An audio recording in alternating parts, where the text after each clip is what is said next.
All right, good peoples. It's Bruce back at you with Pulte. So let's jump in here. What happened on 5-5 trading? Well, a little bit. It didn't move a lot, but again, sometimes it doesn't take a lot. Let's see how it closed. So here's our closing. First off, it had 125,000 shares, so they had to buy some calls, right? They actually added to their 115 synthetic.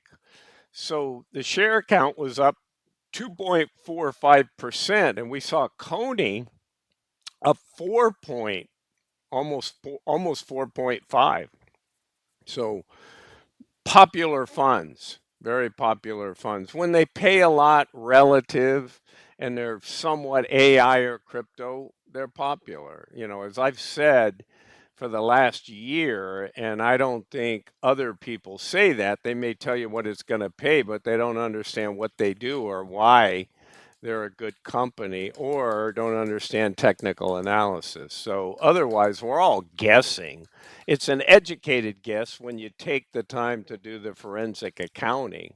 But even that's not perfect. Like in my case, I just started in May. So if they're holding over money for April or carried over the first couple days, I may not be accurate on that, but I'm accurate on everything I'm tracking.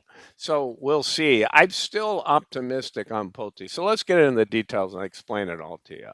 So down 1.58 on Palantir. And as you expect, we were only down 0.92. We shouldn't be ever, it happens occasionally, down more than the underlying because we are collecting some income.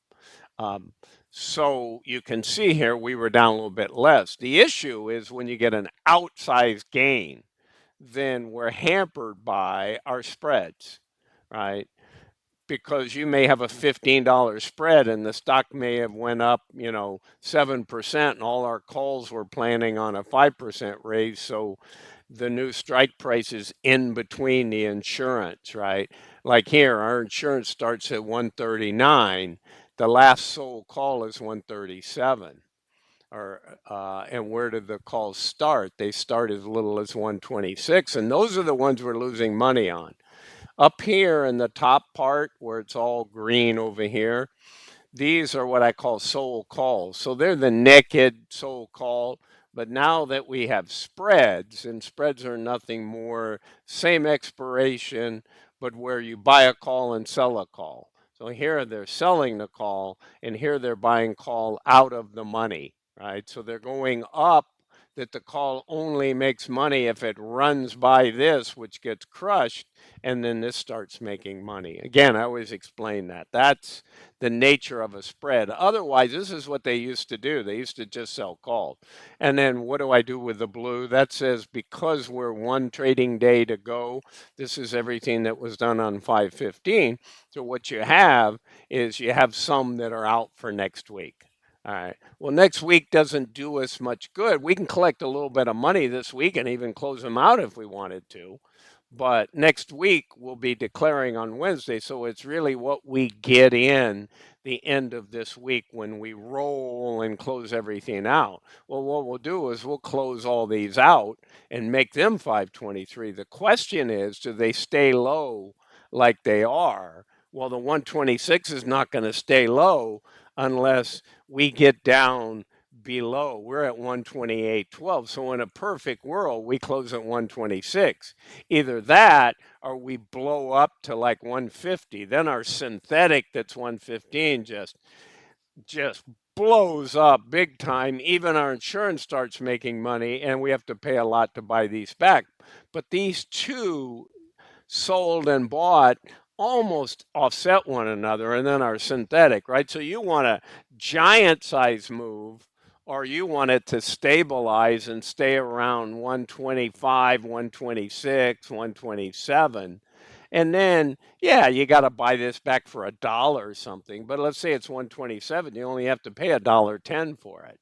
These guys, you make all the money. Well, you've already collected 653 out of 780. You've collected 1.7 if you were to buy it back, right? So these 52 and 20, this is the big guy. So you want to buy this back for a nickel tomorrow. As long as it stays below, say, 131, 132, 133, the second half of the day, you buy this back from 2 to 5 cents. And then you get your almost 2 million. You secure it. Um, so that's the. We'll go into what. Let's talk about then what calls were bought and sold. Here's Palantir. So what they did here was a buy and a sell short. These are on the 115, right? That's out to July 20. Right, you see the 718, sorry, July 18. You're always buying for a lot more, or sorry, you're always buying for a lot more than you're selling because you're well into the money. We're at 128. So there's a $13 over 115. And then the time factor, instead of being 13, makes it 20. That's why we're 13, we're writing a put that's $13 down below, but because there's time, they have to put something. So it's a $6 premium. The rest of this is just shoring up, adding some calls, changing the numbers a little bit. I can show you where and what that did for us down here below. There were only two really closeout transactions. So in this one, where we bought insurance at the 138, we decided to move our insurance up to a higher one.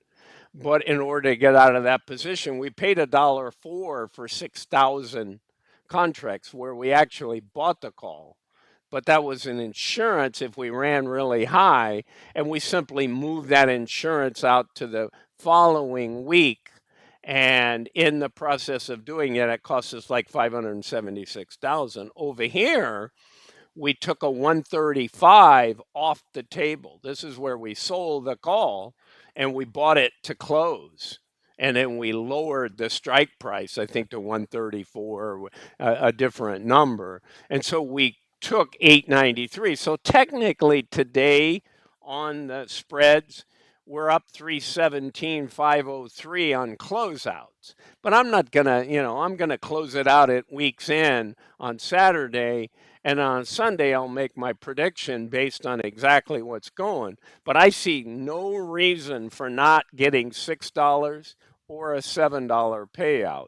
Again, people hit me up in the comments, hey, I watch another YouTuber, he says they've collected $14, $15. Well, if that guy's been following them since March and April and they've got excess money, or even the first couple of days of May, I started like May 2 on doing these. It's possible there's some more money collected, but I don't think that's massively going to change it. Honestly, if they got $11 or $12 in, they could pay 8. But realistically, it's a 5, 6, 7, or 8, and let the weekend finish and get into that. I'd say I'm hoping for $7. I'll be really, really happy. I almost don't want them to pay 8 now, because if we pull back a lot, and we could pay 5, they're probably only going to pay 3.5 or 4. So it all works. There's no secret sauce. But I'm constantly analyzing the charts. And as a matter of fact, I didn't do one here. But if you guys follow my Coney, let me pull one up, because I'm kind of done in showing you what I want to show you. Let's look at Palantir more than Pulte. And I'll show you what I think here on this chart. And let me just finish. So, yeah, I think this is important. And I'll include this like I do on my coin. I think if you look on my Coinbase and Coney, so this ran all the way back up. Well, if you look at Pulte, we're like over here relative to the heights of the chart. We haven't gone back up to the 95 where we were. So this pattern in itself, this is a cup and likely a handle. So I could very easily see us come back and continue to create a handle over here anywhere from 105 to 20. But sometimes the handle can point up. It could squiggle right across here and then break out. But when you have something like a cup and a handle, this is a bit of an anomaly. But all that means is a little more angle. But when you're talking 65 to 125, that's 60. So this thing could blow up on Palantir another 60 points. This would be 185. So anything again, but what does that take? That generally takes a market receptive to that. If we sell off hard, then what this does is comes down and breaks and invalidates it. As soon as you come down here for 2 or 3 closes down below. Now remember, the handle can form over here. A handle's okay. But typically this has just been a cup and it takes off. That happens once in a while, but better if it consolidates over here, which I think is very likely in this 110 to 125 range. Remember, I said the ideal price for us now is around 125 and this scenario to maximize it. Then we pretty much secure a $7 to $8 payout, which what can you ask for a stock? Look at Pulte. Pulte's 71. Let me change this for just a second on the technical analysis.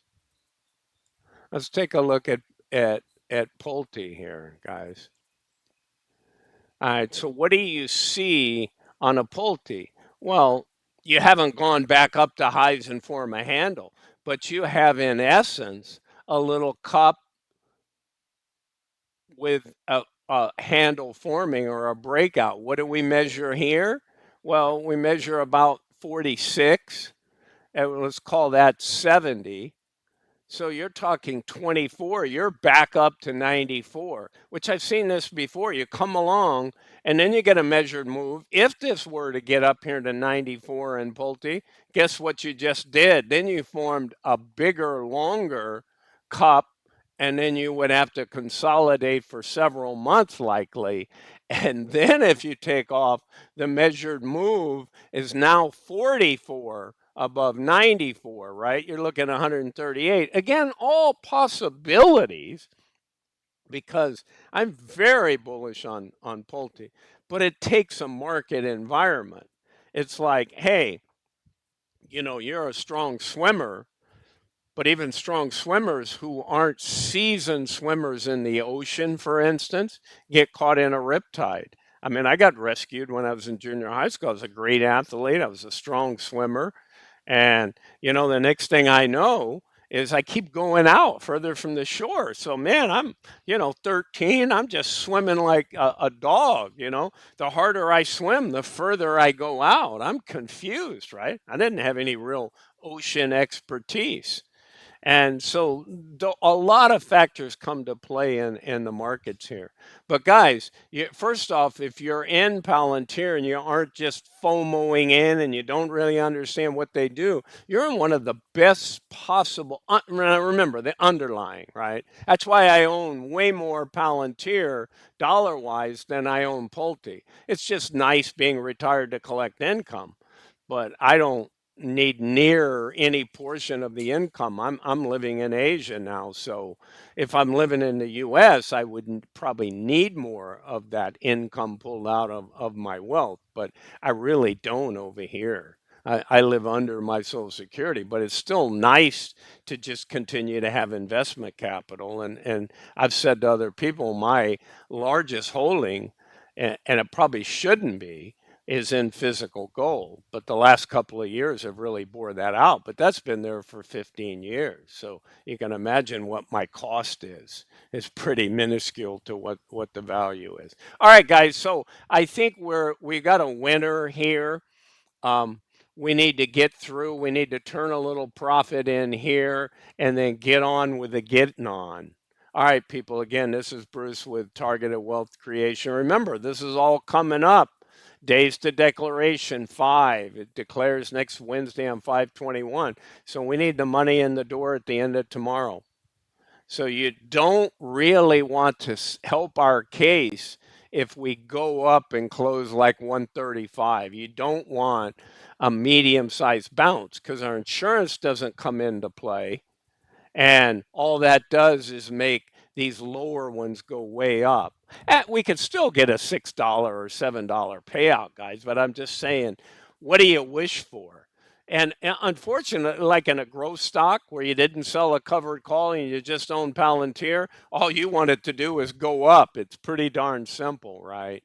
All right, guys, this is Bruce with Targeted Wealth Creation signing out. I'm not a financial advisor. This is not financial advice. You should always seek the expertise of a certified financial advisor. Bye for now.